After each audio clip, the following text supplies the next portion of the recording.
चोर ने अपनी बीवी को कीमती आईफोन तोहफे में दिया, लेकिन वो आईफोन चोरी का निकला। उसने 3 साल की कमेटी के बाद उसने अपनी बेगम को वो एक मोबाइल लेकर दी। उन्हें पता लगा कि ये मोबाइल चोरी का है तो वो कांपने लग गया।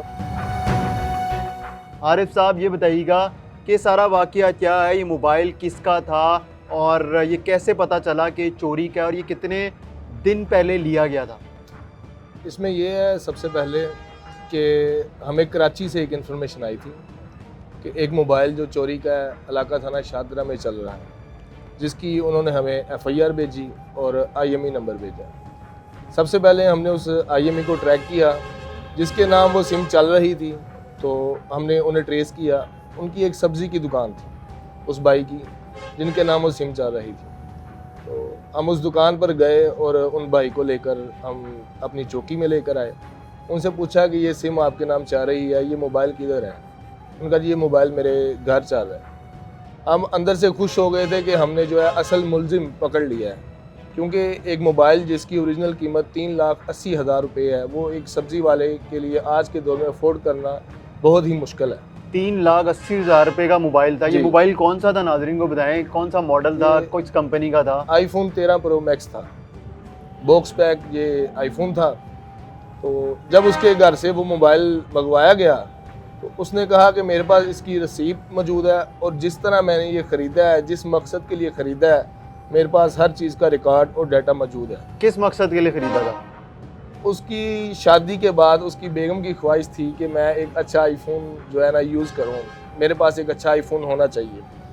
उसने 3 साल की कमेटी के बाद, जिसका रिकॉर्ड उसके पास मौजूद था, उस कमेटी के बाद उसने 4 लाख समथिंग उसकी जो कमेटी निकली थी, उसमें से उसने अपनी बेगम को वो एक मोबाइल लेकर दिया, जिसका वो डायरी का रिकॉर्ड भी ले आया और जिनसे उसने मोबाइल ख़रीदा था उससे रिलेटेड रसीद और मोबाइल का बॉक्स भी वो उसने हमें ला कर दिया।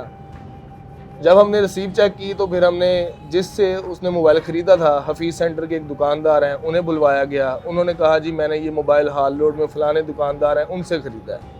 और फिर उन्हें बुलवाया गया, उन्होंने कहा जी मैंने माल टाउन से एक फ़लाने दुकानदार हैं उनसे ये मोबाइल ख़रीदा है। जब उन तीनों दुकानदार को बुलाया गया तो उनसे पूछा क्या आपने इस मोबाइल का ई-गैजेट किया है?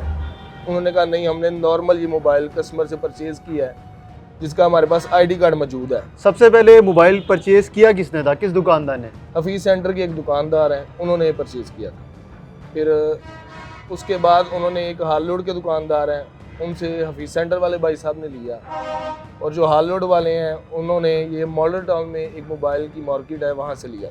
जब मॉडल टाउन वाले भाई साहब से पूछा कि भाईजान मोबाइल किससे लिया है, उन्होंने हमें एक ID कार्ड दिया जिसमें एक बंदा कोयटा का रिहायशी था। जब उसकी किराएदारी से चेक किया गया तो वो कराची में रिहाइश पजीर था। कराची पुलिस को इन्फॉर्म करके असल मुलजिम को वहाँ पे पकड़ लिया गया। अब इसमें मुलजिम कौन है? यानी कि 3 दुकानदार आ गए, फिर जिस सब्जी वाले ने ख़रीदा और जिसने इन 3 दुकानदारों को बेचा, तो इसमें अभी पुलिस ने क्या कार्रवाई की है? और जब आपने उस दुकानदार जो सब्ज़ी वाला था और उसकी बेगम को बुला के सारी तफ्तीश की तो उनके क्या तासुरात थे? इसमें सबसे पहले असल मुलजिम अगर देखा जाए तो दुकानदारों का भी उतना ही कसूर है जितना असल मुलजिम का है। उन्होंने ये मोबाइल लेने से पहले इसे ई-गैजेट क्यों नहीं किया? तो दुकानदार भी मेरे ख्याल में उतने ही हकदार हैं जितना असल मुलजिम जो है वो हकदार है। तो उनके खिलाफ कोई कानूनी कार्रवाई की जाएगी या फिर उन्होंने हर्जाना अदा कर दिया? उन्होंने इससे मुतल्लिक जितना हर्जाना था वो उस गरीब आदमी को अदा कर दिया। जब उन्हें पता लगा कि ये मोबाइल चोरी का है तो वो बहुत ही परेशान हो गए और सूरत हाल काफ़ी उनकी ख़राब थी।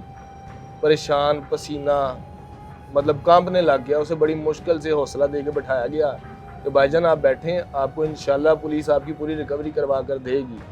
और फिर उन तीनों दुकानदारों को बिठाकर उनका आपस में पैचअप करवा के उनको पूरी रकम जो है उसकी मोबाइल की बनती थी जो अदा करवाई गई। तो ये जो असल मुलजिम है जिसने कराची से मोबाइल चोरी किया था, उसने कहाँ से चोरी किया था, कैसे चोरी किया था? उसने घर में, मतलब रात को डोर ओपन था, उस घर में उसने जाके तो वो मोबाइल वहाँ पे पड़ा हुआ था, मोबाइल उठा लिया था उसने और लाकर कराची से लाहौर आके और एक भाई को उसने बेचा, माल्टन वाले भाई को उसने बेचा था।